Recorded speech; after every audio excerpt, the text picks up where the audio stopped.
Hey rabbits, Head Hair Phoebe. Time for another rabbit remedy, and today's one is about meaningful listening. Often when we feel really deeply listened to and heard, we can feel more understood and more seen as a person, and it can do a great deal to alleviate some of the stuff that we're internalising, you know, that act of actually talking it through and being listened to in a way where that's, very, very meaningful. So today's rabbit remedy is, as usual, three tips.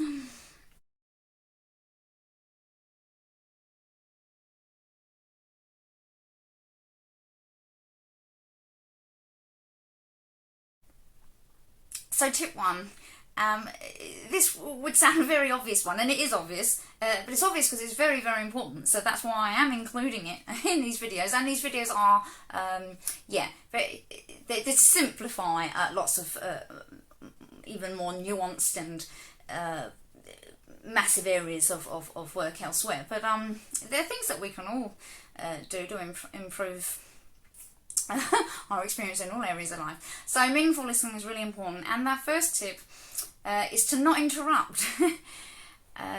It's really hard to practice. I'm still practicing, but when I'm in a facilitating role, I'm much better because I've got that hat on and I can do it. But it's generally really hard if you're a chatterbox like me. So not interrupting.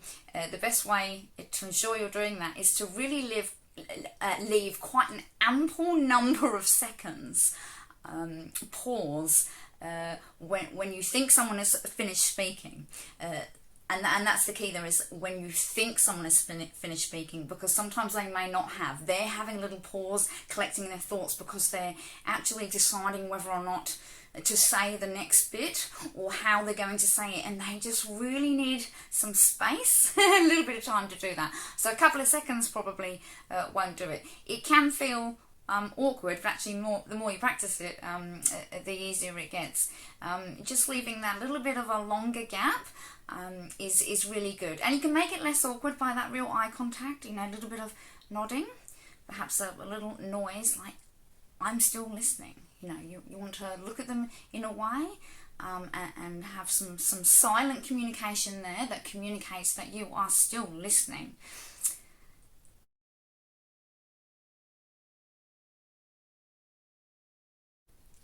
Tip two is one that's also really hard to avoid. I've just realised that I've picked a rabbit remedy that's got three things that are quite hard to do. So there's things you have to practice.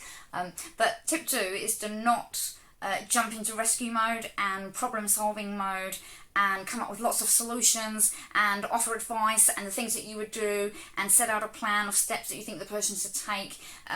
We often rush into that. It's such it's a part of a lot of us where we just think, oh crap, I've got to have a solution for this person, or they'll think I'm not a helpful person at all, or they might think I don't care if I don't suggest something or give some advice. Sometimes that's not what's needed. The primary thing for some people is to feel like they are getting things out, they are being heard, they're being understood, they're being supported and cared about by being listened to. I've heard many people sort of poo-poo this. Oh yes, well, people, they want a solution. It's all very well listening, but if you don't do anything to help someone, then you're not helpful. I don't think that's true all the time. I think that listening is very, very, very powerful, and I think it's very, very helpful to many people in many situations, and at least as the first thing that you can do, because you can go off and do A, B and C after, but I think you can have a very nicely demarcated space for listening, and just make that what it is. It is listening, sharing, supporting by listening. It's just that, and I think it's really, really powerful.